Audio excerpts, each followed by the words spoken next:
How to not allow screenshots on Instagram. Hi everyone, I'm here to assist you today. Without any delay, let's jump right in.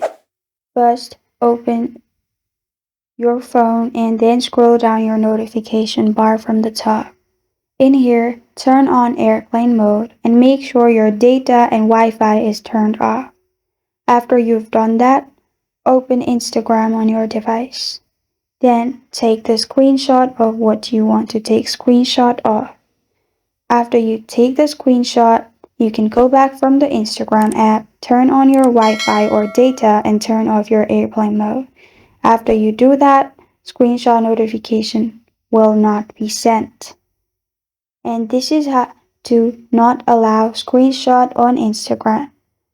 Thank you for joining me today. If this video helps you out, please leave a like and subscribe for more. Got a question or want to suggest the topic? Comment below. Thank you for watching.